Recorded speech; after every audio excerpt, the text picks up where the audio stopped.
Good afternoon, everyone, and welcome to the 3 for 1 Sky Fantasy podcast from Fantasy Football Hub as we look ahead to the remainder of Game Week 37 and on to Game Week 38. Welcome, Paul. How was your Sky weekend? Yeah, I had a good week, Fergi. On the early news yesterday that of all the Liverpool benchings, I made a late decision to bring in Captain Eze. So Who from? Who from? Haaland. Ireland. Wow, okay. You're acting surprised, like we never had this conversation. No. Sorry, I couldn't connect the dots between the Liverpool bench. Liverpool played in bench, so you took out Haaland. But obviously, it was the captain of Salah. You were Yes, more. yeah, exactly. And I sold Solanke last week, so I didn't have any alternative. Well, I could have captained Van Dijk, but I fancied Liverpool to concede. So yeah, I took a gamble on Eze, and it worked out pretty well. I think it was like net 21 points up when you consider the captaincy off the player, etc. So nice. Yeah, jumped up a couple of hundred places up to 518th overall. Well played. Catching up with me a bit. I'm hanging on. I'm like fingernails time. Obviously Arsenal result hurt on the weekend. I've only got Raya and Saliba, and captained Saka. And obviously they play again tomorrow night. Liverpool play again on Wednesday. We were just having a chat. We just recorded the Nib and Half pods just before now. So I think I'm fairly well set up from Thursday onwards, because I didn't have enough transfers to take advantage of this little period where you could bring in 3 players and take them out again, whereas lots did. So I'm all right for Thursday onwards. I just hope Chelsea score tomorrow, and I know that's not a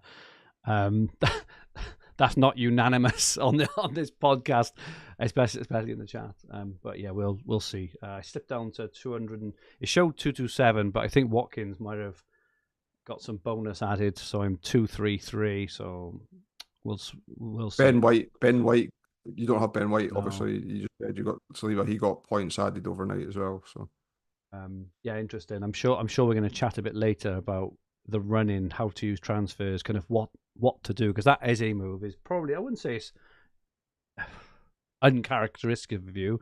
There was an opportunity there and you just took the opportunity, but obviously there'll be lots of different ways of using these transfers, and it probably depends on your objectives, if you're chasing, if you're defending and things, but we'll have a chat about that in a bit. Welcome everyone in the chat. Superb to have everyone here. Windy's in. He said avoided rotation by bringing Watkins in and Captain Mateta in his second team. Good move, Windy. Dave Hannigan is in, also Captain Mateta bought Mateta into second team. Tim WD is in. FPL Spartans. Colin Johnston just had a back from a weekend on the Broads. The big moving day isn't working. Not yet, but there is still time. Bobby Shearer is in. Says heard Palmer might not play tomorrow. Apparently he's ill. Captain choice bit more open. Carl is in. Bert Welsh, Geo Boys, John Aconley, Liam Dorian, who has climbed to 9th overall in the leaderboard. Very, very well played there, Liam. There's not many Sky managers in the world who have had kind of 2 top 10 finishes, so you're doing incredibly well, and hopefully you can go all the way. Mark Williamson is in. Sam D. Taylor, Smooth Bagels, Michael Blackburn, Sam Arundel, Gary Plant. Welcome everyone, great to have you with us.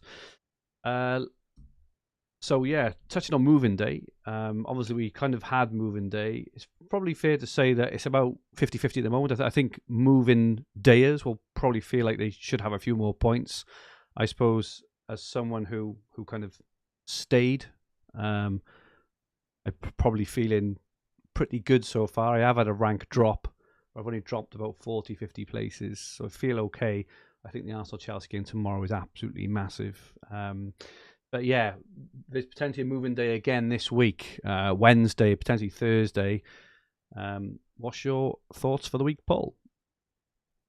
Yeah, I don't. Well, for me, moving day hasn't been too bad. I brought in 3 Arsenal players and avoided any Liverpool players in that period. So I brought in Ben White, who's picked up 14 points over the 2 games. David Raya, who's picked up 12 points over the 2 games. And Declan Rice was the one disappointing one, 7 points. It's not usually a kind of signing that I would make in this game, but I was just adding extra players, and I was coming off a player that I wasn't going back to anyway. So he'll be my makeshift on Wednesday.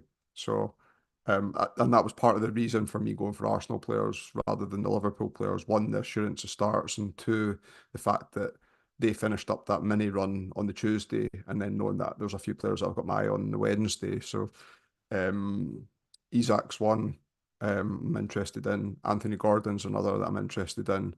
Um, Either Pickford or Onana in goals. I Mm. think I'll move across, and then I think I'll keep the other two Arsenal defenders, and I'll probably keep Saka as well. I've managed to keep a bit of flex and budget with holding Van Heck, and well, Palmer's like 100% on, so kind of it's a 10-player game just now, but with Van Heck's price and Eze, whilst 8.2, but still is on the cheaper end of kind of the premium players, so it does allow me that flex. I I was there's I have had a bit of luck picking White over Gabriel. I was short, and I had to pick White in that, and he's outscored him nicely over the last two games. So that little bit of extra budget was in consideration for the plans as well, and means that with the moves I want to make, if Haaland does start on Thursday and I want to bring him back in, I would have just the right amount of money to get him in as well. Nice, worked out well. If he doesn't, I guess it's a decision for me. I'm not captaining Van Heck against City, so it'll either be Foden or Rodri. I don't have any City players now, so it'll be one of the two of them. I am tempted by Foden, especially if Arsenal beat Chelsea, for the fact that I think then it's going to be less likely that City rotate. Like I don't mean rotate against Brighton, I mean rotating in general because the challenge of the league will go up till near the end. I agree, and they're not in the Champions League either. Um, I think you'd be good. I can see him playing sort of 9 out of his best 11 every week. You know, he may get an Yep. odd rest, Foden, but he's had a couple of rests now in the league. He hasn't started the last two. Did against Madrid twice, but I think he'd be good. He's gonna be raring to go in there, and he's their main man at the moment. He's their most informed player. So yeah, I think he's coming back in for me again. Sorry, as well at some point. Tim in the chat says I may use up my remaining transfers on Wild Palace differentials. And all you wanted, just have a chat about the Palace players. Yeah, just a like fantastic week, obviously from Palace.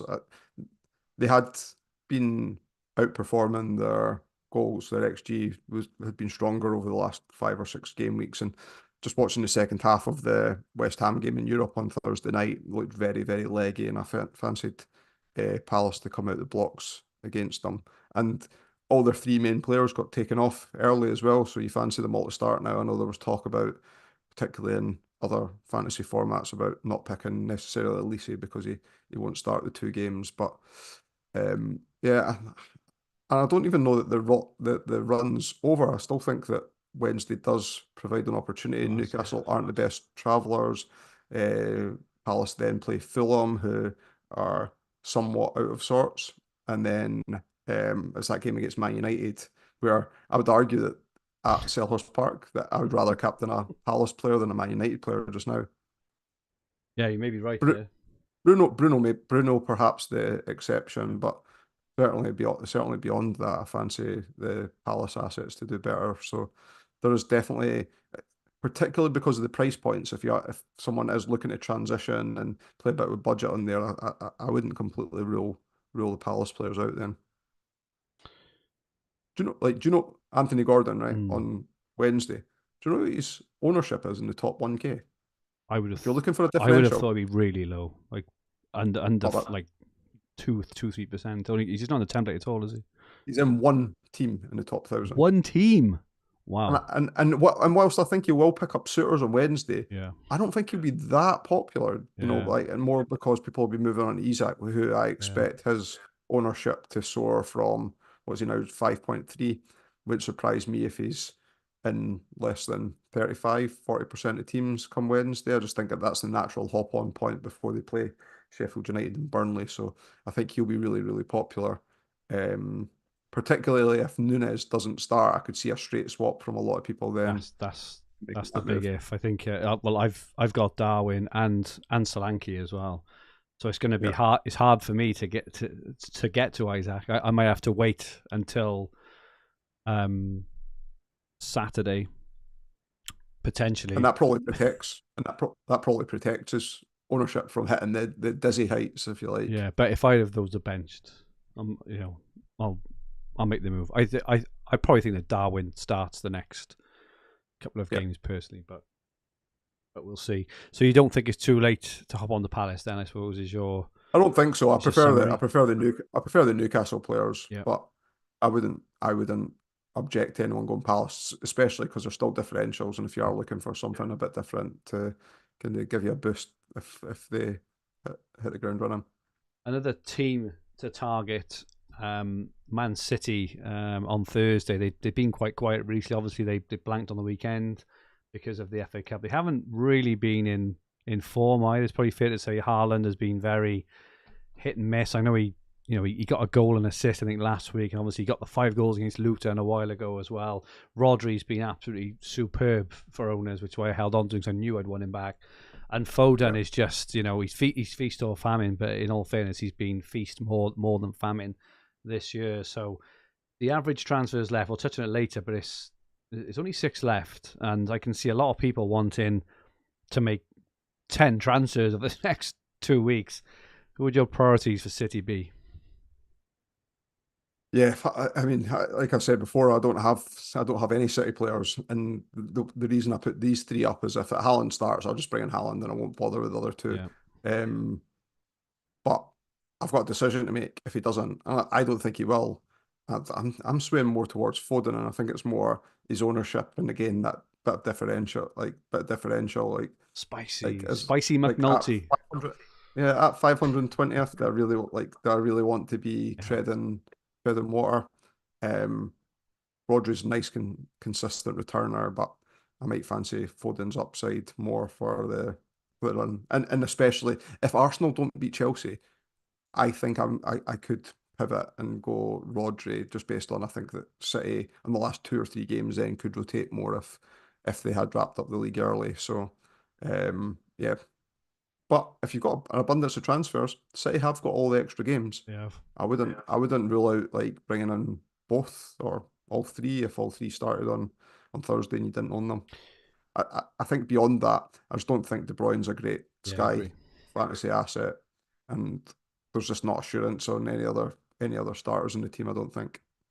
You've only got around the average, which is 6 or 7 transfers now. How many City do you think you'll kind of likely end up with? Because it seems to me that there's so many transfer opportunities both this Wednesday, Thursday, and Sunday. When obviously Spurs are back on the menu, that there's not many, going back and forth opportunities. The players you're picking now, you're probably keeping in, and you're probably committing to them long term now. I kind of see City, rightly or wrongly, and maybe I'm biased because I've already got Haaland and Rodri. I think I'll be adding Foden as well. I think I'm not 100% sure yet, but they've got come Thursday they'll have the most fixtures left in the league. They'll have six left. I think the next closest is 5. There's a couple on 5. Arsenal only have 4. As an example. Do you think they'll finish the season with a flourish? Because it's kind of looking like now if you're not back on these players pretty quickly, they'll end up being differentials as well, right? Because you just can't get to them, especially the combination of players. I mean, sorry, maybe not individually, but a combination of having 3 City could be a massive differential. That's right. I think, and I definitely think that's viable. Like those 3 in particular, having all of those in place, and if they're going to play the majority of games, if Haaland comes back and when Haaland comes back, and I don't think many people will be on that treble up. So it's definitely a nice option to have. A few other players called this slide "going all in" because if we talked about Palace, we've talked about City, and there's 5 other fantastic options now as well. We're using a lot of transfers these couple of weeks. Well, in this next calendar week, with the remainder of your picks, right? Yeah, so I've highlighted here all the players that I've kind of mentioned already. I still think I'll make the David Raya to Onana move on Wednesday. Pickford is the option and then play the extra games. I worked out that including the Luton game, I would get 2 extra fixtures, counting the captaincies twice, as part of a transition to then move on to Nana. And I just think I could better use, like, with only 6 transfers left, I think I could better use a transfer elsewhere instead of doing that and just moving early in the keeper and then just hold on Anna through to the end. He's like someone I'm definitely going to get if he starts against Palace on Wednesday. Anthony Gordon's somebody that I want. I've highlighted there his kind of differential ownership, and I think he'll get a jump on Wednesday, but maybe like to 15, maybe 20% tops. I might even be too high on that. And Eze was somebody I had brought in, but he's still only at 8.3% ownership, and you've got that nice captaincy day at home to Man United in the run-in as well. What about Bruno Fernandes? I just don't look at his ownership. He is, oh my god, he's 1% owned. Oh my god, I can't believe that. He's 1% owned. The midfield slots are going to be interesting because if I get Foden in on Thursday, like if Haaland doesn't start and I bring Foden in, or I bring Rodri in, my midfield 5 is going to be Palmer, Salah, Saka, Foden, and Eze. And what, like, when Son plays, like, what, like, I don't know, like, I could take Salah out, and I probably would take Salah out if it wasn't for the fact that the following week they're at home to Spurs. I don't want to take it out against like, Spurs. It's like one of the best fixtures there. If Saka played on the Saturday rather than the Sunday, I might consider him. But again, he's playing Spurs that day that I would be potentially bringing Son in. So I don't know that I'll be making any. I don't know that I'll be taking anybody out as well, which kind of makes me want, like, hoping that Haaland does play, because then it opens up the midfield slot, because then I could move Van Dijk to Son and be on 3-5-2 and work out there. So yeah, whilst I don't want Haaland to start on Thursday because I don't want to use the transfer there and I want to get one up on you, I could do with him starting so that I didn't need to pick another City player. I can't believe Bruno Fernandes is 1% owned. That stunned me. So he's his last. Well, he's another midfield though. Like, so yeah, we're talking like 7. His last 5. Well, his last. I can see his last 7 score. His last 7 scores: 9, 5, 11, 4, 8, 10, 18. And he's home to Sheffield United and home to Burnley next. And he got 4 decent fixtures after that as well. So you got midfield 8 here of. Like the 5 that I mentioned: Palmer, Salah, Saka, Foden, Eze, right? Maybe people won't go Eze, and probably now for this reason. Yeah. And that's fine, because I got my boost from him, so I'm cool. But then you've got, on top of that, you've got Rodri, Son, Bruno, and Gordon. So people that suggest that it gets template-ish at the end of the season, there's 9 players that have got high ceilings or high points potential for between now and the end of the season that there'll be some sort of deviation from. And you reckon that nobody will sell Palmer, right? Like, I just don't think anyone will, based on the budget that he is. So you've got, what, eight players locked into 4 spots? Wow. Yeah, well, Palmer has proven, right, that he can just do anything against anyone, can't he? So you can't get rid of him. Yeah. Plus you need him if you want all these expensive players. Big decisions are going to be made on Wednesday and Thursday this week. Like, potentially season defining decisions. Yeah, incredible options. Yeah, and you're absolutely right about people saying there's no edge, it's all template. Gordon and Bruno, probably 2 of the, if you were to hand pick 5 midfielders now for the run-in from Wednesday onward, they'd be in it. Extra game. And they got one extra game, and they're 1% owned each. Oh, yep. Cool. Yeah, just having a look if there's anything else particularly obvious, anything jumps. On the fixture run to the end of the season, there's 16 calendar days that you can pick captains on. And I did this, like, very quickly, and I ran down because I was thinking about who could leave my team, who's dispensable from what I've got that's a high ownership. So I was looking at what team would I captain a player from on each of the 16 days. So I've got Arsenal 3, Liverpool 2, City 4, Newcastle 1, Chelsea 3, Everton won, and Chelsea threes, like Palmer's like fine, it's locked. I don't need to worry about that. Everton won, and that's that single game day against Luton, which I'll probably avoid. I'm pretty confident I'll avoid now. Palace won, and that's that game against Man United, and then Spurs on one of the game days as well. If Spurs didn't have the extra fixtures, I wouldn't go back to Son. Like, I don't think, but I still think I will. I still think I will get him based on the extra fixtures and the one captaincy day that I will pick him. But looking at that, Liverpool too. I mean, if they didn't have that, like West Ham and Spurs must be two of the better attacking fixtures in the league just now. If they didn't have that game against Spurs the following week, I would definitely lose him next Sunday. But I just I just think I'll captain him against Spurs, and I don't like I could see that being pretty hefty scoreline potentially. Have I guessed how many points Saka has scored in his last 6 games? I'll go without looking. I'll go 4-2s and a couple of goals. I'll go 10, 18, and 40, 26. 18. He's averaging 3 points a game in his last 6 games. Saka. I think he's going for me. I was just having a look now about fixtures and captaincy. Arsenal Spurs, right, is obviously a nice fixture for him, but he plays on the same day as Man City. So even if Haaland's not fit, you've got Foden or someone like that. I kind of fancy that, and even Saka's been outscored by the majority of the games. So even hold on to kind of Salah or someone like that, or Son, you can bump on Son or wherever. Arsenal, Man United on Sunday the 12th is a single game day.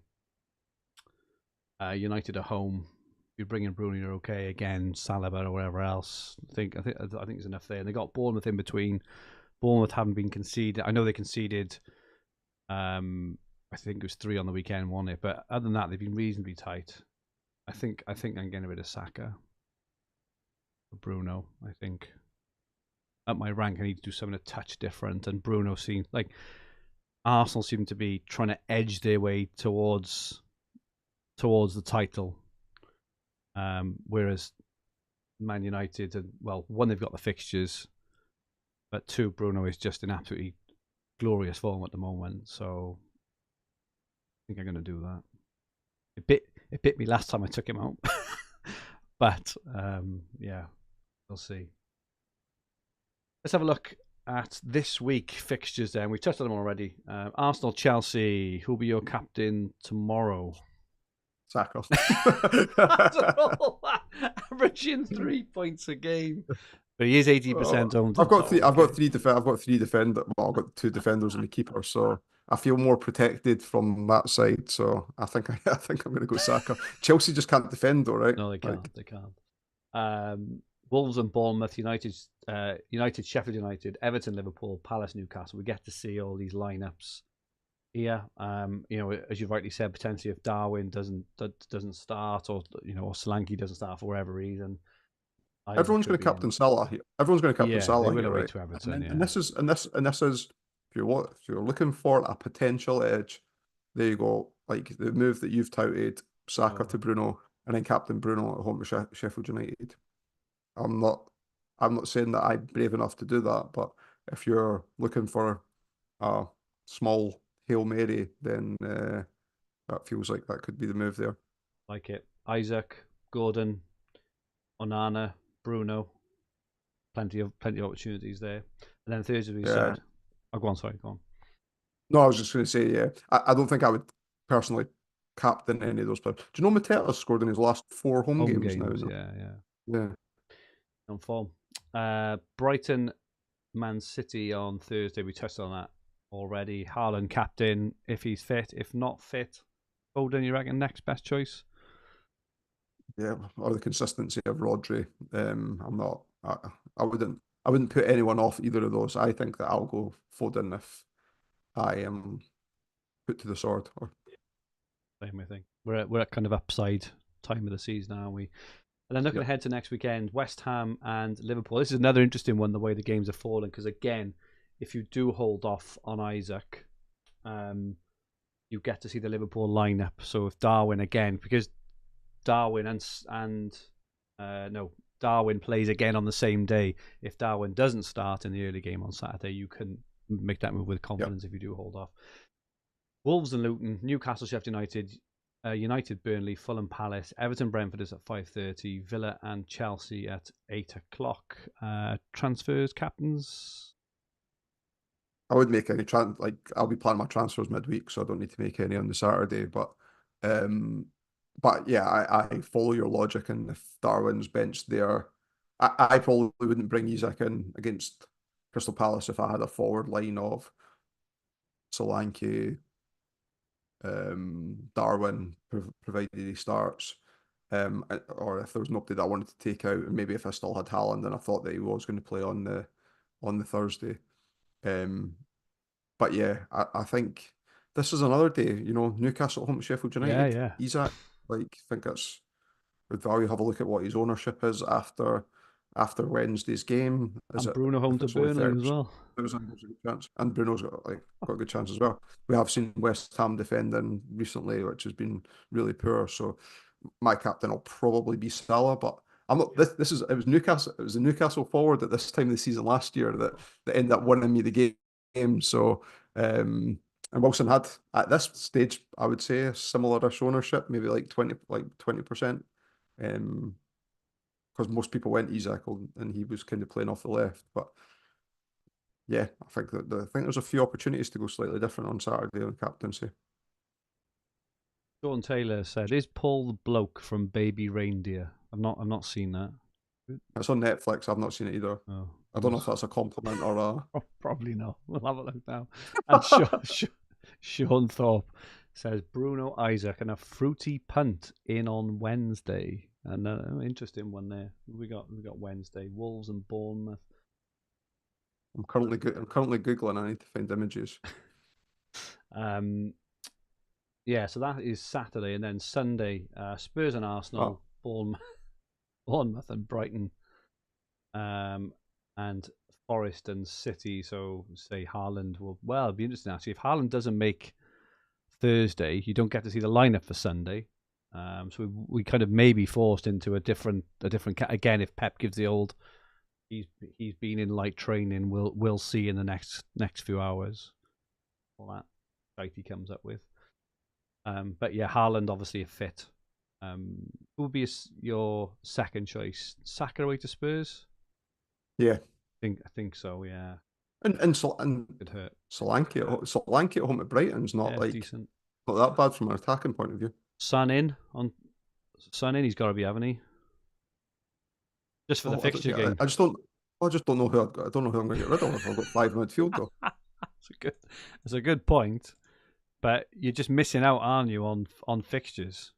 I suppose is the thing. But yeah, it's a fair point. Average transfers remaining as predicted by you, Paul. They have flown down. Top 10 is only 4.8. Top 100 is 6.1. I think we thought it might go down to 7. Top 1,000 6.9 and top 5,000 just 7. As we moving day on Wednesday, right? The average could well go down to like. What, 4? 3 or 4 by Wednesday? Do you think? Why am I talking so high? I don't know. do you think go down by 3 or 4? Well, we'll get the update on Friday, won't we? So we'll know on Friday what it's gone to. Those that have loaded up on Liverpool assets, there's 2 opportunities. So you either move to City players on Thursday, or you can hold them for Saturday and then move on to players like Son on Sunday. So I think there's they might not go down as much this week, but knowing that there's an opportunity to go down there. But certainly those that loaded up on the Arsenal players, I think you'll see 2 or 3 moves get made this week. FPL Spartans, Newcastle at 8-0 up on aggregate against Sheffield United. Was the reverse leg 8-0? Wow, that is scary. I had a look at Shar, but at 8.7 million, I thought he was too expensive still. Even though his points have been really good this season. Windy's got 16 transfers left. What have you been doing, Windy? Apart from just he comments in the chat, or he's always first in the chat. He should be using his transfers a bit more. I think 16 left. Well, I hope you're having a good season. I think I would. I think I would get value out of 16 I transfers still. I think so as well. I think just for all the when we've talked about 10 moves in the next calendar week, 10 not obvious moves, but high upside moves there. Windy, I hope you smash it. 16. Imagine being Smash into Man United and Man Newcastle United, players, Newcastle, City. Man City. Oh my goodness, you'd be laughing. Absolutely. Good stuff. Thanks for all your questions we had on Twitter. Hopefully, we've answered most of them. We did have a couple of other ones. Questions about kind of reflections and learnings from previous seasons. How to kind of attack the end of the season. Obviously, Paul, you're an expert at this after winning last year, even though it was definitely fingernails time. But what are your thoughts on attacking this part of the season, the end of the season? Yeah, get a forward and it's got a high upside, and then do it. As I say, that was the one thing that, and it's not my usual style either. But I'll maintain. Wilson won me the game last year. I brought him in and take a punt and then captained him against Leeds when he scored the double, scored a penalty and scored another 2-2 game. And Kane, I can't think, I had Kane and Kane scored that day, but Wilson outscored him. And then it was that game against Brighton that he did well. So again, Isak, like we've seen his ownership is low. I would definitely consider getting him in on Wednesday, even though I think it'll be a popular-ish move. I don't think it'll be like ridiculous increase. There's a few other options that we kind of mentioned there as well, and Mateta could be another in that of that ilk. In terms of, so we've kind of talked about being blocked in on midfield here, and also potentially being blocked on budget as well, right? Because if people are still thinking of holding on to potentially Van Dijk, Saliba, I know Van Dijk is maybe a reasonably obvious move off after this Saturday, but Van Dijk, Saliba, Saka, Salah, Haaland, Rodri is 9+ million, Son is 9.7, even Watkins and stuff. Who are the players you would consider? So I kind of, well, I say I've made a case for Saka. I've just said he hasn't scored many points in his last few games. I think Arsenal will tighten up now. But who would be your top choice of those premium options to get rid of if you really had to? Well, it's probably Saka, isn't it? Like, and Son, like not going Son. I think it's still viable, even though he's got the 6 games. Yeah, I mean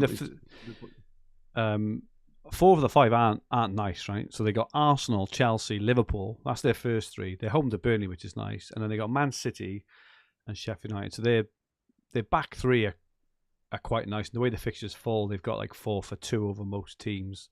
Arsenal, Chelsea first. What you can kind of expect. I mean, who would you? I suppose you could captain Palmer against Spurs anyway next Thursday, assuming he's back and fit. Interesting strategy there. I'm really giving it an awful lot of thought. And I think Van Dijk's very, like it's plausible to lose Van Dijk as well. I know that it's different formation, but if you're talking about freeing up the budget element, it's 9.9. Like are Liverpool's defensive fixtures that great? Like, no. But bear in mind you'll play them against Everton, but then after that, West Ham away. Okay, maybe. Spurs isn't a good defensive fixture; it's a good offensive fixture.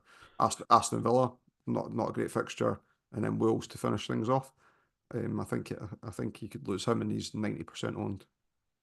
Yeah, I agree. I think I'll be getting rid of him on Sunday. I think I need to get rid of him. I think to release funds, so I'll probably just go to Romero. I think.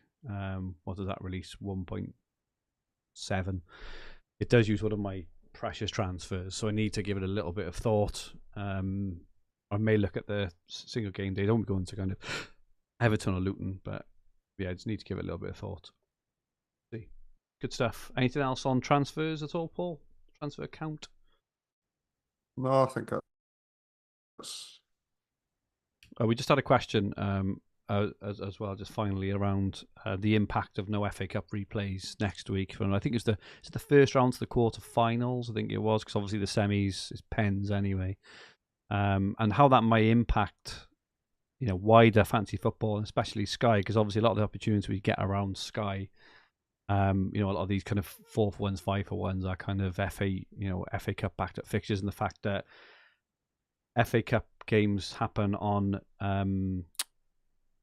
Premier League weekends, which will change as well. So there'll still be a big opportunity. There's always the Carabao Cup final always affects 2 to 14, and that usually brings in a big 3-for-1 or 4-for-1, kind of either side of that. But other than that, we may not see an awful lot. Maybe the end of the season a little bit more than normal.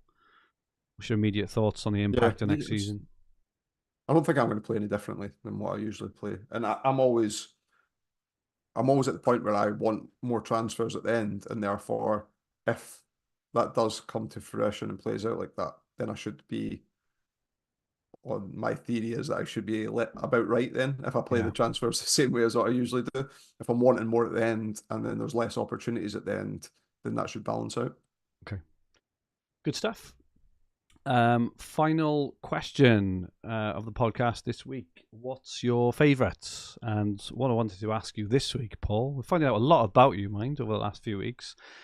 It's inspired by my sons and the turn in the weather.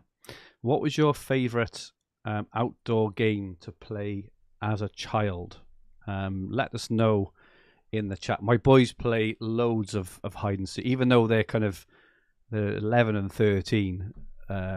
We're quite lucky. We live on a quiet estate at the end of a cul-de-sac, and a lot of the kids play out on the street, and they're just mad on hide and seek. But there's lots of games you used to play as a child. What was your go-to? I'll take the obvious ones, like sporting ones out, right? Because they like say football or anything like that. But I used to play I'll do a football related one. So I've got 3. And I lived with my grandparents growing up in stages, and there was a big park right in front of their house. So it was handy. Headers and volleys. Yeah. So, you have to cross it in, you have to score on a header or volley, and then the keeper comes out afterwards. Kirby was a massive Kirby fan. We got to hit the Kirby, it comes back, the ball. Yeah. And the third one was Grand National. So where the park was, it was streets facing one another, and the park was on the other side of the street, so it was right at the very end of the houses. And when it was the summer nights and it was just starting to get dark, so maybe 9, half 9, we used to play the Grand National, where you had to run across all the gardens and jump the fences all the way to the end, and then all the way back, and just hope that they didn't have any dogs in the back garden. Brilliant, love that. That's really cool. Some good games there, Paul. I think we used to call headers and volleys. We called it cooler. I have no idea why, but the same premise where if you're in goal, if you score a point, you knock a point off them, don't you? If the keeper catches it, whoever had it goes in goals. If you hit it wide, whoever has it goes in goals, and you keep kind of swapping around. That was an amazing game. Sam says enjoyed playing Kirby. FPL Spartan says theft and Shrubbery. I'm not sure whether that's just one game, a posh name for something, or whether it's just general theft and Shrubbery. My favourite game used to be a game called Mob. It's probably like a regional thing. Have you heard of Mob?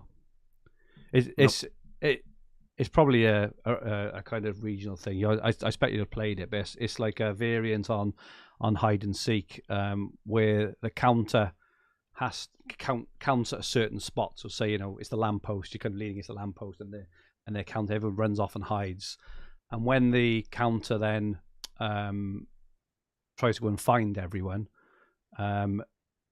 whoever's hiding can run to the lamppost without getting tagged or touched and say mob, and kind of when they're safe.